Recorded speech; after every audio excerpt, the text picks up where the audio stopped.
And what's happening is that the judge, they know in their mind 2 seconds, so when you go down, 1, 2, come on, move, move, move. And then you see in UFC when the guys be like doing too much grappling, they say, come on, move, move, move, hurry up and go, hurry up and go.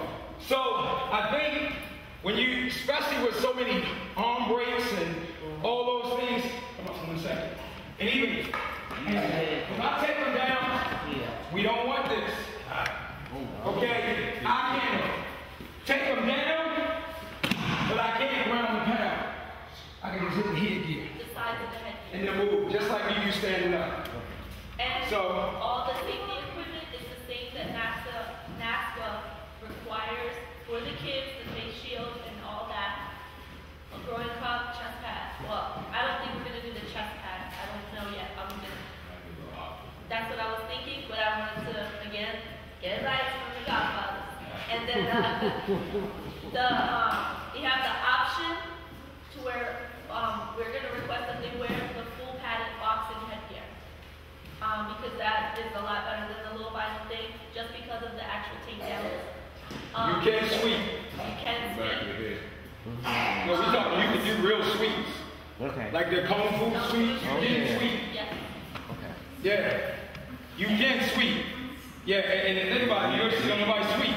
If they doing them Thai kicks, you doing sweepers all over. But you can sweep, but here it goes again. I know when I first did this, I was so nervous. I was so nervous. I was just sitting there because I didn't want nobody's arm to get broke. I didn't want no injuries to happen. That's how the ref got to be. And the ref, in UFC, the ref's got to be in shape. I know you said that, but you got to move. You can't be, because the points are happening, so it can't be a ref. That's why I brought up Mr. Jeff. He's the person that's walking around. You can't have a judge that's standing here. You know, go down, just roll for me a little bit. Go, roll this plate. So I'm here, 2 points here, I'm moving. Need a belly. Come on, let's go. Move, guys, move, let's go. Boom, back up, let's go, back up, stand up, let's go. Work. That's how the ref gotta be. He ain't gotta stop. We ain't stopping. You don't have to stop. It gets boring. And guess what? In 2 minutes, they're gonna be dead. Yeah, we're gonna use the clippers. So I was gonna leave that up to, I guess, we can use one judge, like they do in jiu-jitsu, because one judge is good enough, and you can have the people on the side, or you can have 2 judges with 1 judge in the center moving, and it's optional. I'll leave that up to him, because you are the professionals on that level. If we do go with the 1 judge, do not forget we have commissioners and senior, and the other refs will be there.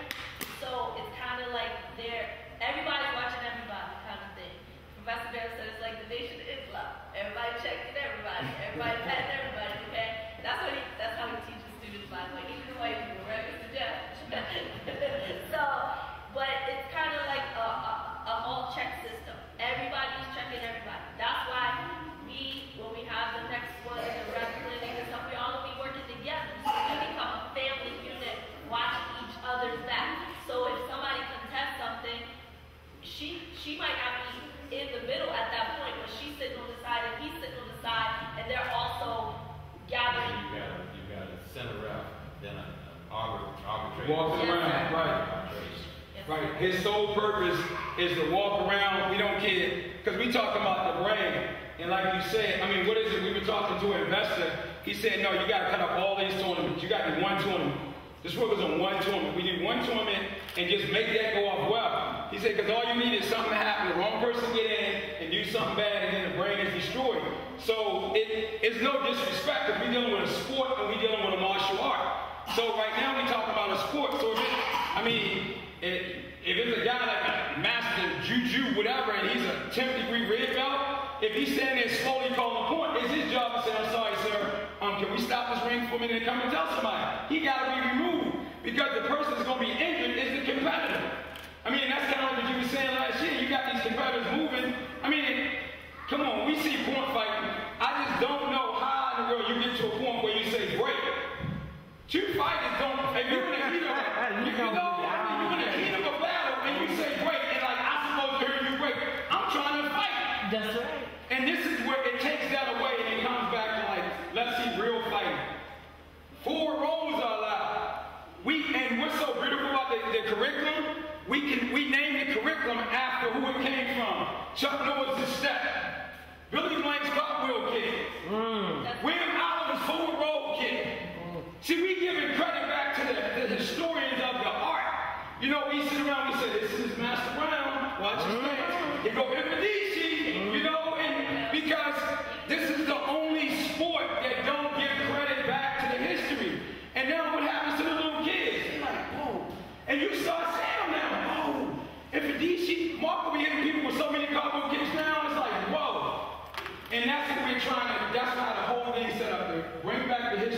But in the fight, you're seeing everything from jump kicks, tornado kicks. That's what we got. Shouldn't they be able to do flips and all that stuff? That's what's going to make it exciting. We got some guys doing it right now. Say it again. For real. And that's what I guess Master Leroy was saying. He said, allow them the freedom to just go. He said, when I seen Marco last told me, he was hitting them with forward rolls, butterfly twists, all that stuff. And I think that's what, if we bring it out so people can see it, even like she was saying in the curriculum now, we got ladies who never wanted to fight. Miss Amy? She's a mom. She'll tell you. She's a mom. If you see her, she knows how to back fist, reverse punch. Well, I always say, take them to the hood. Come in. I always like to say that. That's my prodigal white son right there. Professor Bam, Miss Amy is a perfect example of this. That's what we're selling. The art of fighting without destroying yourself. And the thing technically, right, is so the ref you can't call a lousy kick. It gotta be a real round kick, a real side kick, a real back fist, a real reverse punch, a real series of combinations.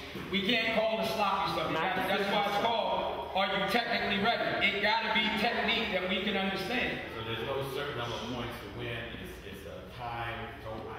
What we found out over the years is that people want to fight. So you can give a local event and somebody comes in and Arm Victor takes him out in 30 seconds. Well, that's it. He only came from D.C.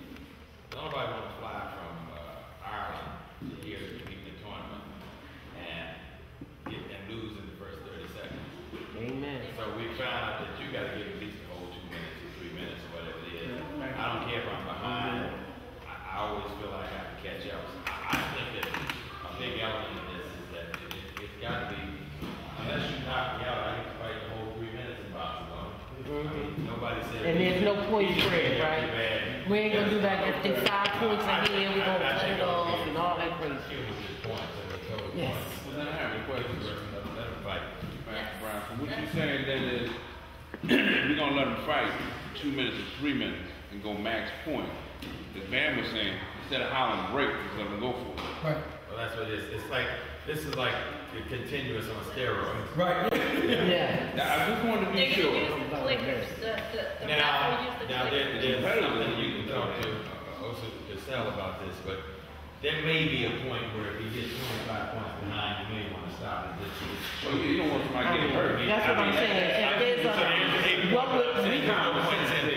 Five points win. That's what I was gonna say. What would be a point spread when you say, okay, enough is enough? Fighting without actually knockout and submission, then I think you let them fight. And the other element that we're talking about coming in, I think that we need to find out whether people are in good condition. We're talking about the big part of this is you have to be a conditioned athlete to do it. You can be in terrible shape to get out there and fight and stop, and so. But if you know you've got to do the whole 2 minutes, 3 minutes, you're going to come in there in shape. And that's, go ahead, sorry. My question is, how many rounds? If you 1 round. Have you ever fought 2 minutes? Non-stop? Have you ever fought 2 minutes non-stop? That's a lot. I'm telling you. Especially if you get on the ground.